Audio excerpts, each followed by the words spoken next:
For the ones who know safety isn't a catchphrase, it's a culture. And the ones who help make sure everyone makes it home safe. For the safety-minded who watch everyone's backs, Grainger offers supplies and solutions for every industry, as well as safety assessments and training to keep your facilities safe and your people safer. Call, click Grainger.com, or just stop by. Grainger, for the ones who get it done. With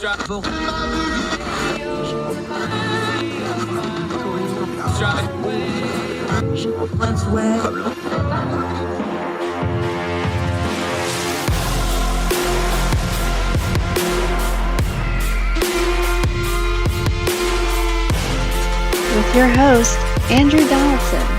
This is Heard Tell. Welcome back to Heard Tell. Okay, he's our election expert because he's an expert in elections, and he's self-made, did it that way. Part of our friends over at elections-daily.com, along with some other folks over there that we see frequently on the program. Joe Szymanski, how are you, sir? Oh, I'm doing very well. It's a rainy day here in central Pennsylvania, but I'm doing very well today, Andrew. Thanks for having me on. Does that have anything to do with the poll numbers that are now out about the races, especially for governor and senator in Pennsylvania? Because those look a little grim and gloomy if you're the GOP, don't they? They do right now, but, I think as we've lived and learned from not only the 2020 elections, but from Virginia in 2021, you don't really see those polls kind of materialize what people are feeling until August when these campaigns really ramp up. So, these early summer polls, they're a good data point, but taken with a grain of salt for right now. August is when you really start to see the numbers start piling up. Now, I'll push on that one just for the point of discussion. The pushback on that one is Glenn Youngkin was relatively unknown outside of Virginia. In Virginia, probably relatively unknown. He built his brand and identity through that race and won that race. That's not what we got in the Senate here. We got Oz, who has all kinds of negatives and a well-established background. So the opinions on him are kind of baked into the cake. You've done this a while. You do the numbers. Does he have movement numbers in the poll to make up? This looks like it's going to be a 2 to 5 point race somewhere in there all the way around back and forth. Does he have movement in the polls to get those kind of numbers? I think the thing with Oz is that he just got to get his approvals with our Republicans up. Obviously it was a very, very long and hard and heavy primary in Pennsylvania for that Senate race. Obviously, he took a lot of hits, not only from Team McCormick, but from Team Barnett, that he was not, and especially from Team Barnett, that he was not Republican enough. That was a question that followed him the whole time. And it'll be very interesting to see, kind of how that develops here. But I think that is something he can make up, though, is that fact that he can still, I think, build that back up with Republicans and kind of build up that approval rating back up there as they kind of meet both candidates. I think, again, that's what he needs to do. It's not even just what he could do. This is a what he needs to do type of option. Now, I'll admit we all have our biases. We're grown folk talk here on Heard Tell. I have biases, so I'll just put it out there. I would not vote for him. I don't like the Turkey stuff. I don't like the Erdogan stuff. But I follow a lot of foreign policy. I know about these things. I study those things. The mood in the Republican Party is not towards foreign policy right now. There's definitely an isolationist tilt, especially in the Trump and MAGA wings of the party. Is that going to hurt him or not? It's a deal breaker for me, but that's my own personal biases. You tell me, is that going to play at all in this race for a U.S. Senate seat? I think it could. I think it very much depends on how Team Fetterman tries to go after him for it. It like you said, didn't really play all that much in the Republican primary. I think in a general election, though, obviously it's a much different atmosphere. It'll be very interesting to see kind of how that atmosphere, how that part of his life and how that part will translate into the campaign. Now, the general election, where that might be a little bit more upsetting maybe to some swing voters, especially potentially in those collar counties, if this is an attack that the Fetterman campaign decides to hone in on. One more quick thing, since you mentioned it. Fetterman had the health scare, went through that. Kind of hard to tell how that, a lot of people are like, oh, this deal. I was like, well, no, that Fetterman's a different kind of cat to start with. I think that would probably be a sympathetic for his base to him, like, oh, he's overcome this. I think it actually kind of humanizes a guy who's kind of, and I don't mean this even in a bad way. He's just kind of a weird dude. He's just different. I think something like the health scare might actually humanize him and help him with voters, but that's my opinion. What do you think? The health scare and coming out, he's up in the polls right now, which he probably should be with some of the built-in things he's going to have. The health scare and his performance going forward, what do you see happening there? It might depend on when we start seeing him on the campaign trail again. If we get, I think August is kind of that big month when we're talking about general election campaigns. If he's not really back on the campaign trail full time in August, that's when these questions will start popping up again. Obviously, heart issues are nothing to be, nothing to not be concerned about. That's for sure. And I think there is potentially an issue here with the fact that he didn't let anyone know about it. I don't think even people in Harrisburg knew about it. Because the fact is he was diagnosed with it before he became lieutenant governor in Pennsylvania. So it's something, again, it's kind of like the Oz and Turkey thing. It depends on how it is, brought on to, and it depends on, kind of how the Oz team then kind of decides to forewarn it. Because again, the health issues are something that, if they're attacked in the wrong way, can certainly backfire very, very quickly. If that's something you decide to attack on, those are attacks that can backfire very, very quickly. Yeah, and real quick, the governor's race, Mastriano is down a little bit right now. On paper, this looks like a candidate on paper, this looks like a candidate that is going to be all kinds of problems for the GOP. I think this is them shooting themselves in the foot a little bit on a winnable race. But, last few years have been weird. You never say never. I'm open-minded on it. Mastriano, he's not getting trucked or anything. He's down a little bit, but they've also got a thick oppo file on this guy. Did the Republicans blow this one? I think it's very possible. I mean, I've always stated my concerns about Mastriano. I don't think he's a guy who can moderate. I don't think he's a guy who can move away from what drove him to kind of this fame, and that is in a large part due to him very much pushing the nonsense that is the idea that there was fraud in the 2020 election. He was a big factor in that. And the fact is the money game, which are big in governor's races, especially in governor's races, that's key. This is a guy who's going to get romped by Shapiro, and not by just, the Clinton Trump numbers, where that doesn't really matter, especially in presidential elections, because there's kind of a peak where money matters in presidential elections. But in governor elections, money matters a lot when you've got a guy who has $13.5 million in hand for Josh Shapiro, and a guy who we believe has around 400,000 in hand in Doug Mastriano right now going into the summer months.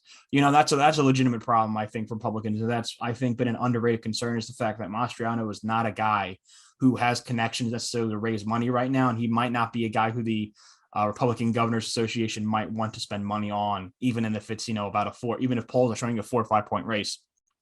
He might be a problem that the RGA does not want to spend money on and not save him in that regard. Yeah, in Pennsylvania, this well. There is some major media markets. You got money. If you got a money advantage, you can flood a chunk of the electorate in the fall, especially places like Philadelphia, Pittsburgh, and the Lehigh Valley, places that you really got to win a statewide race. Money doesn't usually show up other than in news items until about August, September. I think he's just going to get buried in bad stuff running up to the end of this, and then that'll be that, and it'll be 5 to 10 points. Am I wrong there? I think that is certainly a very possible option. This is something that I always try and inspire when we're talking about governor's races, that even in wavier elections, governor races have been shown to be kind of like this brick wall towards the waves. They seem to certainly have these governor races certainly seem to have much more focus on local issues. I mean, if you go back to 2018, obviously federally, Arizona and Texas were very competitive races, but they're gubernatorial races. Doug Ducey of Arizona and Greg Abbott of Texas soared to re-elections by over 15 points in both of their races in 2018. Beating an incumbent governor or beating a party where the current governor may be retiring but is popular, it's hard to do. Even in wave years, Republicans are learning that in Michigan. I think Democrats are going to learn, they learned that in Texas and Arizona in 2018. I think Republicans are going to learn that in Michigan. And I think they're going to learn in a couple other places as well this year that being an incumbent governor is much easier said than done, even in wave year elections. Yep. Let's start running through some of these primaries. Joe Szymanski from Elections-Daily joining us. By the way, some guy that runs an elections website might want to do a piece on how the American populace and electorate tends to like to kind of put themselves bulwarks up. They like to split Congress. They like to split governors from their races. There's some historical trends to that. It might be interesting for somebody who knows a lot about elections to look into one of these days for a written piece. Hint, hint. We've had some notable primaries things. Let's go down to Alabama. Mo Brooks, bless his little heart, what there is of one. He got trucked by 30 points in the end. He was endorsed by Trump. He was unendorsed by Trump. Katie Britt on paper is, what you would normally call a normal GOP senatorial candidate. She's also young. I think she's mid 40s, late 40s. Only 40. She's only just turned 40, apparently. Oh my God. I mean, she could be in the Senate for 40 years. She's that kind of a candidate. But then Trump got involved. It looks like it shook itself out the way we kind of started. And Mo Brooks is now saying he's going to end his political career. I'll believe that when I see it. But anyway, just real quick on that one, because Trump got involved, people were watching it. We had the circus around it. Talk a little Alabama real quick. Also Governor Kay Ivey and all that mess. Well, yeah, I mean, Alabama was probably maybe the most roller coaster GOP Senate primary yet in terms of kind of the outside influences on it. Obviously, Donald Trump originally endorsed Mo Brooks very, very early on in this race. It was a very early nomination, one of his first. Actually, this was basically a reward to Brooks, basically because, again, Brooks was one of the frontliners in Congress with the nonsense around the 2020 election again, and again, the pushing of the belief that there was voter fraud in some way. If you look at that, Brooks was the guy behind that, and Trump decided to reward him with a very early endorsement. That did not stop, however, Katie Britt, who was backed by Richard Shelby. She was Richard Shelby's former chief of staff. This is Richard Shelby's sheet. He's a very influential and popular guy in Alabama politics. I never counted him out. And Brooks has always had questions around him campaign-wise. He comes from Huntsville, which Alabama hasn't elected a statewide official from Huntsville or that northern part of the state since the 1970s. So there's kind of been this curse around the Huntsville area since then, that because it's kind of this lesser populated area, it doesn't necessarily culturally mesh in with the other parts of the state. That those candidates from there have issues reaching out to the broader and wider base away from the area. And Brooks, I think, certainly dealt with that. Obviously, he was unendorsed by Trump as his polling numbers continue to flounder, even with the Trump endorsement. Trump unendorsed him, kind of gave some nonsense reasoning for it. Again, that was mostly surrounding the 2020 stuff. But Trump endorsed Katie Britt about a week before this recent runoff. Britt was already up pretty heavily in the polls. All it did was basically confirm that Britt was going to be the nominee at this point, and obviously Tuesday night happened. Pretty easy victory for Britt, as we expected. It was called pretty early on in the night for that runoff. And Mo Brooks, as you said, we'll see if he sticks to it, but he is in his mid-60s at this point. It sounds like Brooks is going to be taking a forever break from politics right now, and he seems to be retiring within Huntsville from politics for a good period of time. There's something with Mo Brooks I can get behind and endorse. May he enjoy his grandchildren outside of elective office, and God bless him doing so, because it's time to go, Mo. Bye-bye. Our good friend Joe Szymanski from elections-data.com. We're going to run through a bunch more of these primaries. Also going to look at, we got some real big ticket ones coming up. Arizona is going to be an absolute gang fight out there. A couple other ones. Joe Szymanski, Elections Daily, our good friend and election expert. Right after this, Hartel continues.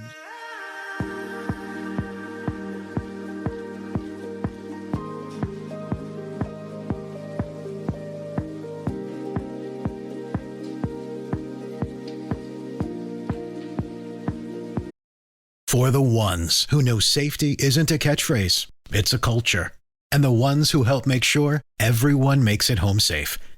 For the safety-minded who watch everyone's backs, Grainger offers supplies and solutions for every industry, as well as safety assessments and training to keep your facilities safe and your people safer.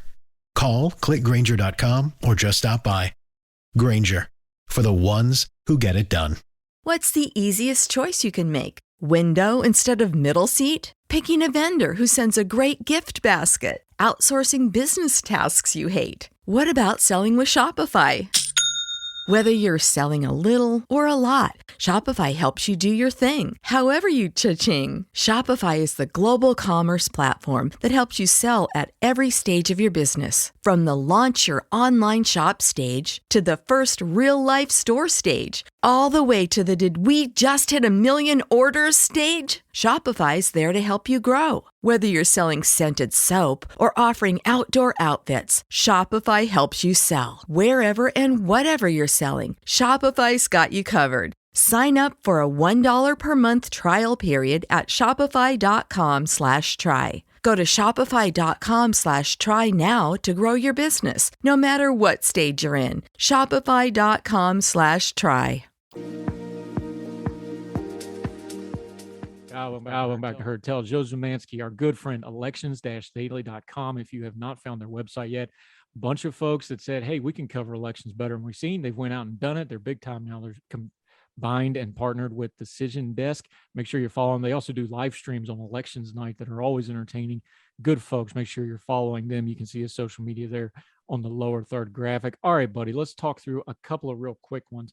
A race that not a lot of national coverage, but you know it because you're there, because you're one of these seemingly endless string of George Mason grads that we've got to deal with on the program. Virginia, there was a House runoff election. Didn't get a lot of national coverage, but it's kind of tied into Glenn Youngkin. It's almost like the bookend of the Glenn Youngkin story. Just walk people through that real quick for them. Yeah, so obviously Virginia had their last remaining House primaries on Tuesday night. The thing with Virginia is that congressional committees, basically the district committees, can choose whether or not whether they want to hold a primary, whether they want to hold a convention. In Republicans, a convention method is still very popular in some regards. The Northern Virginia-based districts, the 11th, the 8th, and the 10th all held conventions, as well as the 5th congressional district. And with that, because there were no competition for the for the 9th and the 4th congressional district, that left only 4 contested primaries on Tuesday night, the 6th, the 3rd, the 2nd, and the 7th, in terms of Republicans. And Democrats actually had no contested primaries. They had no big primaries this year. Don Beyer did get a primary challenge this year, but did not end up doing anything. He won in a 78-22 re-election bid. But Republican side had more interesting. They had 2 key races, of course, in those 2 key seats, the 2nd and the 7th. These are going to be 2 very key congressional races in Virginia in 2022. The 2nd is a Biden +2 seat based around Virginia Beach City, while the 7th is a Biden +7 seat based around Nova, exurbs, and suburbs, mainly in Stafford and Spotsylvania counties, and then going out to some parts of Central Virginia. So it's 2 very interesting seats here. Republicans in the 2nd district, it was expected that they would nominate Jen Kiggins by a pretty heavy amount. She's a current state senator from the Virginia Beach area. That's what she did. She won about 56% of that primary vote. Her closest competitor, Jerome Bell, who was a very right-wing individual from the Virginia Beach area, got about 26% of the vote then. So again, Kiggins won by about 30 points in that regard. Unsurprising on the night. The real interesting race ended up being the 7th congressional district race. Yesley Vega ended up being the nominee there. She's a current supervisor from Prince William County. That's what drove her to victory. She won about 26. She got about a 2,600 vote margin from that part of Prince William that's in the district. She won by about 2,000 district wide in the primary. So that's really what drove her victory there, is that home base race there, as she ran against Derek Anderson, former Green Beret from the Stafford, Spotsylvania area. Came in 2nd place, while State Senator Bryce Reeves, who represents parts of those central Virginia counties and parts of Spotsylvania, came in a surprisingly weak 3rd. It was an interesting race. It was the one to watch. Vega came out on top. She's a very interesting candidate. Only 36-year-old, is a former deputy sheriff, supervisor elected in a swing Prince William supervisor's base seat, and is also Hispanic, and is the daughter of El Salvadoran immigrants. So it's going to be very interesting to kind of see how she dynamically plays in this race. This is about a Youngkin +5 seat when he won statewide in 2021. So it's a race that could be tilting just on even Republican tilting, depending on how this environment comes down to in 2022 when we get to November. So it's going to be very interesting to see right now. In the 2nd, we currently have that rated as a leans Republican flip. Actually, this is one of those areas where Republicans probably got one of their best congressional recruits for the cycle. It'll be very interesting to see how that goes. Well, Vega versus Abigail Spanberger in that new 7th district, we consider a toss-up. 2 really key congressional races in Virginia. It'll be really interesting to see kind of how those react, because these are going to be 2 very, very key seats very early on in the night in the race for the House majority come November 2022. Yeah, and for folks that aren't familiar with Virginia, everybody knows that, the DC suburbs and exurbs are dominating Virginia politics, but second to them is probably that Virginia Beach, Norfolk, Hampton Roads area, and that is the second biggest military buildup area in the whole world. It's a really unique district. It's probably second only to the DC area in Virginia politics and far as importance. So that's one of those congressional districts that matters because it's probably always going to be a competitive or swing district one way or the other, no matter what, just because of how it's built up. All right, real quick, let's get to some important ones that we haven't touched on because we haven't had you in a couple of weeks because you're this busy guy doing all this fancy stuff now. South Carolina, again, a race that Trump heavily got himself involved in, got a split decision. He clipped off one of his vengeance rod lists, Tom Rice. But Nancy Mace came back. She's kind of a unique personality in the Republican Party. Trump came out against her. She survived it. That sure seems like maybe, and she's another one, she's young. This sure seems like something that probably sets her up for a pretty successful career going forward if she handles it well, because that's a pretty tough acid test for an early part of a GOP congressional career, isn't it? Absolutely. Obviously, well, so of course, as you mentioned, he did get a split decision. Tom Rice in the 7th district actually got beaten without the need for a runoff by Russell Fry. Fry got 51% of the vote, so he avoided the runoff there against Rice, who was in second place. So Fry will be the congressman in almost certainty in this about Trump plus 18 seat come 2022. He does get rid of one of his impeachment votes. However, Mace was a bit of a different story. Mace did not vote for impeachment, but she was pretty heavily critical of Trump post January 6th. She did not vote to try and overturn the results in any of the states that came up in the House. So this was a key race. She was going against Katie Arrington. She was the former candidate in the 1st district in 2018. She was the one who lost to Joe Cunningham in that seat. Trump endorsed Arrington. But really what it came down to was that Mace had a pretty overwhelming margin in Charleston County, which is our home base. She won that about 62-37. And then she also won Beaufort, as we dealt with multiple times on the show that night, the issues of making sure which way to pronounce that Beaufort County in South Carolina, which is a county just south of Charleston. It was another pretty heavily populated part of the district. Mace won that about by a margin that she won the race by about 54-46 over Arrington. And that's really what kind of drove her to victory. And that is going to be a big thing. And obviously, Tim Scott is a name that we've heard a lot over the last couple of years. He's confirmed no matter what that 2022 will be his last go around. If Mace is someone who's still around, if Scott becomes someone's vice presidential nominee, or if he just up and retires in 2028, Mace is someone who's certainly coming from that Charleston area and that coastal area, could certainly potentially become South Carolina's next senator and first female senator.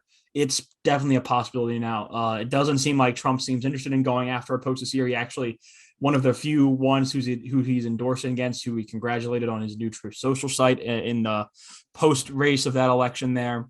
So it doesn't seem like there's going to be energy from Trump world to go after her past this point. So it'll be very interesting to kind of see what continues to go on after this. I got the answer for that one, because South Carolina is, how you doing, President Joe Biden?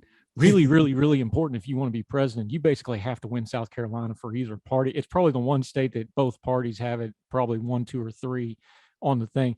You don't want to tick off the South Carolina voters if you have any aspirations, whatever, in 2024. That's what that was about. And even Trump, who can really go off the handle and not do very good strategery wise, even he realized, like, okay, we better not tick off her voting base if we want anything to happen in the state of South Carolina. Speaking of which, by the way, the governor's race, you mentioned Joe Cunningham.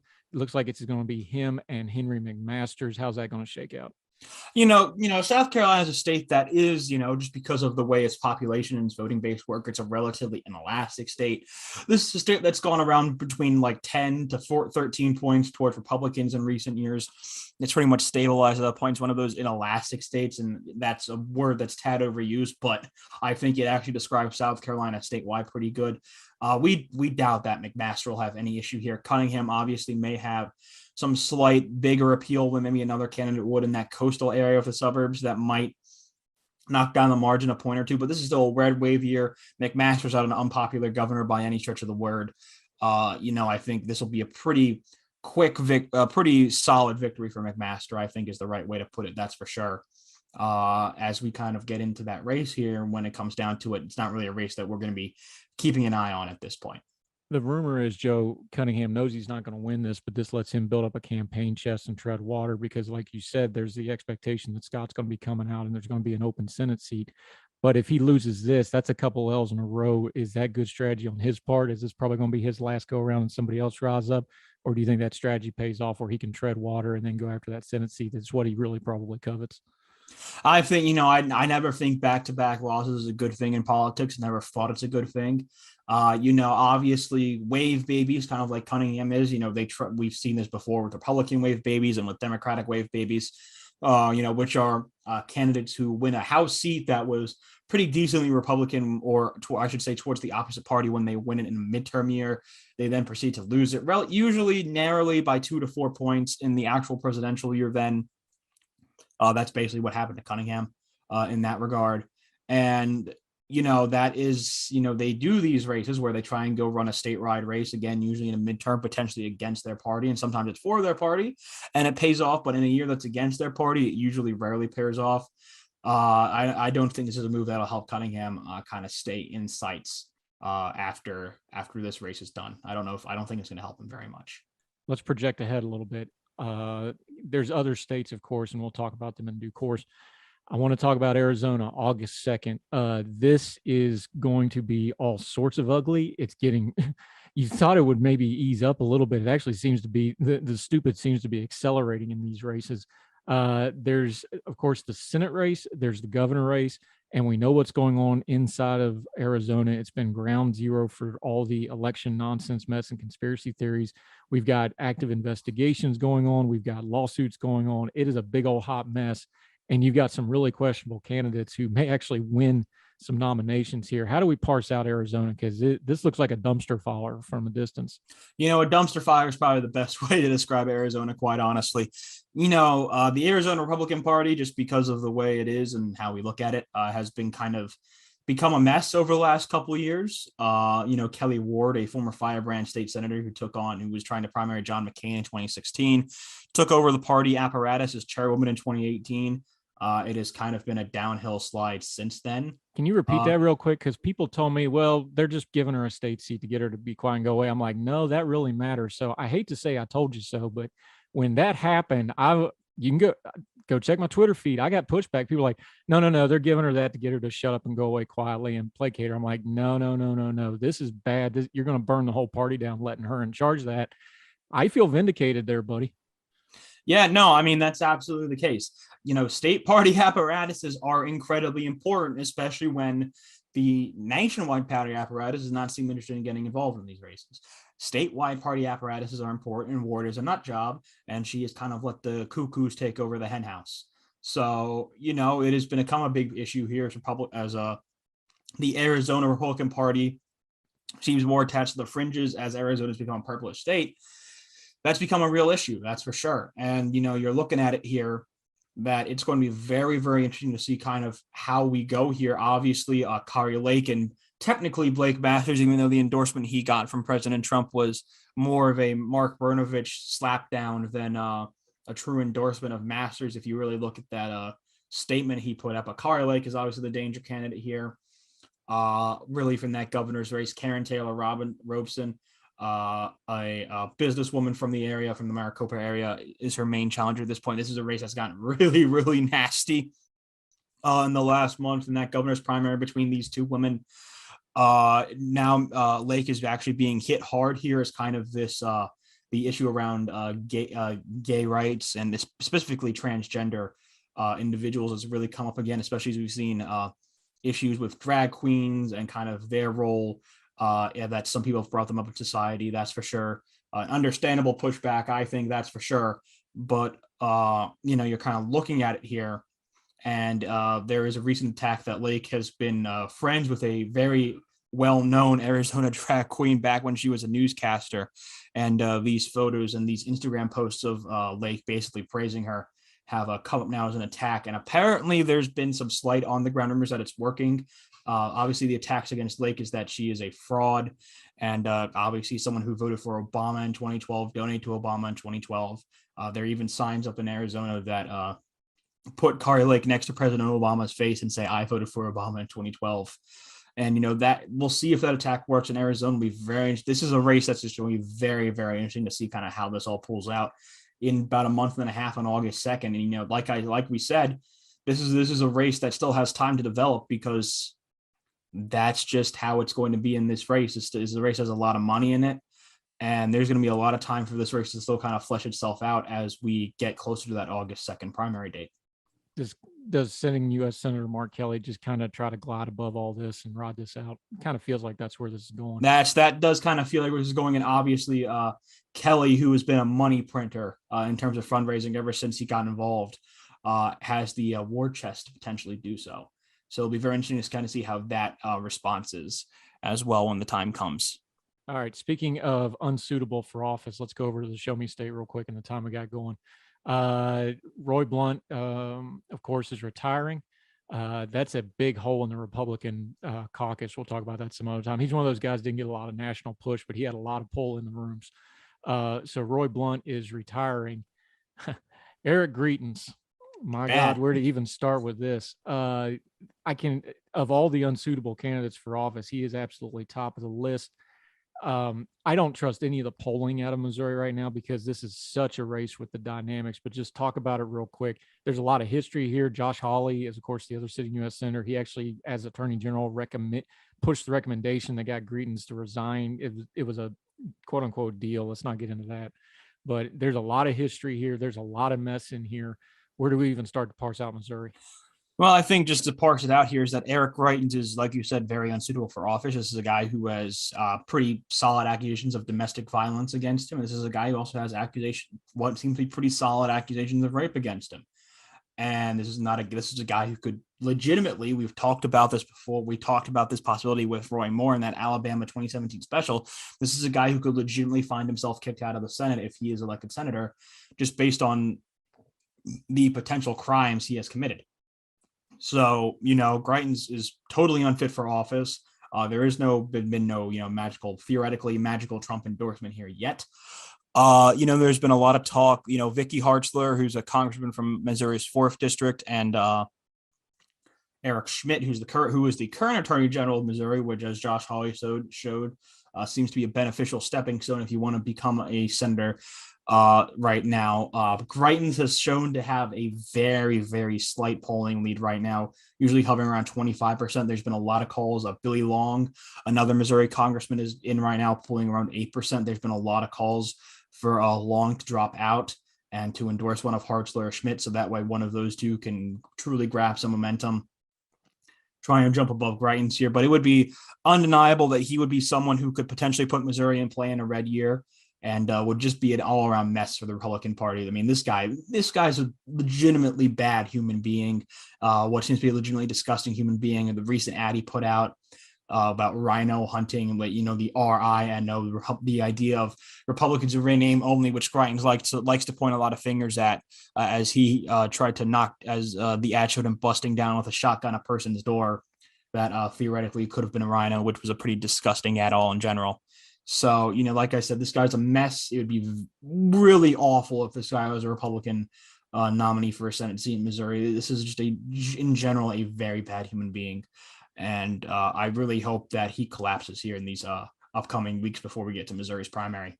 Yeah, real quick, we only got a couple minutes left here, but I want to touch on it. Florida doesn't have their primary until August 23rd, but we've had a lot of Florida news. All of a sudden, of course, Ron DeSantis is all over the media right now. He's running for re-election. Charlie Crist, who was, a Republican and an independent, now a Democrat, because he, has to be in elected office in some form or fashion in his own mind. We've seen some polling. We saw a poll this past week that I think is a garbage poll that showed Charlie Crist up by a couple points. I don't buy that one for a second. However, a lot of people watching this one with an eye going forward. So the governor's race, and then of course Marco Rubio is also up for re-election against Val Demings. Just those two races real quick in the 2 minutes or so we got left. Yeah. So Charlie Crist versus Ron DeSantis kind of seems to be the path for going down right now. Obviously the Florida Democratic primary has to go through right now between Crist and current Ag Commissioner Nikki Fried.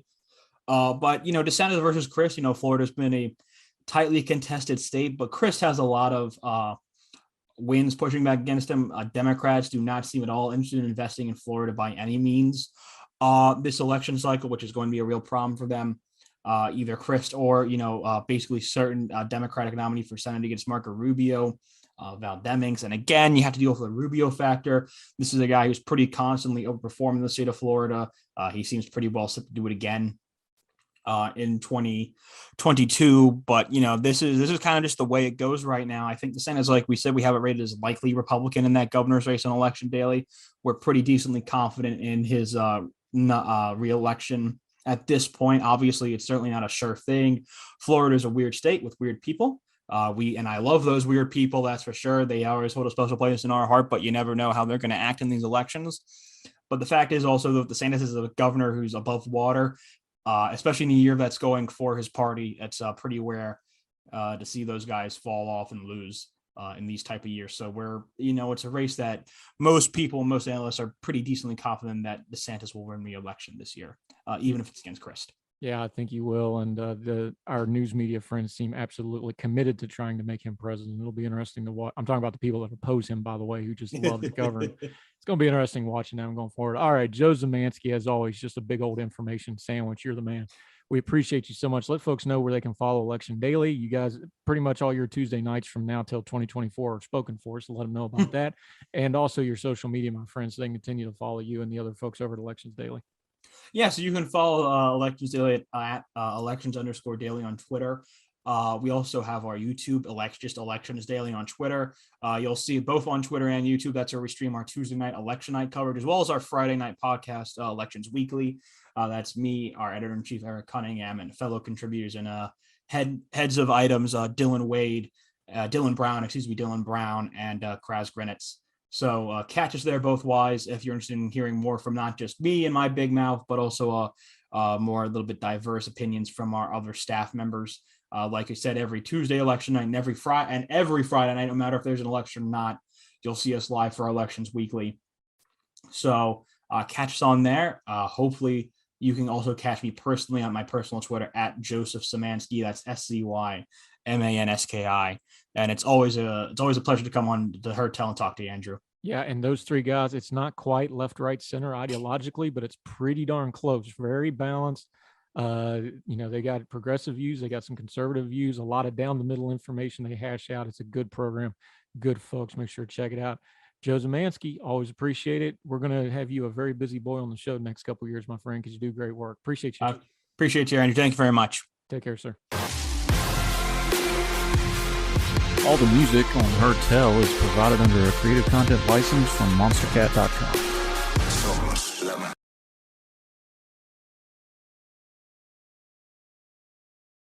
This is the story of the one.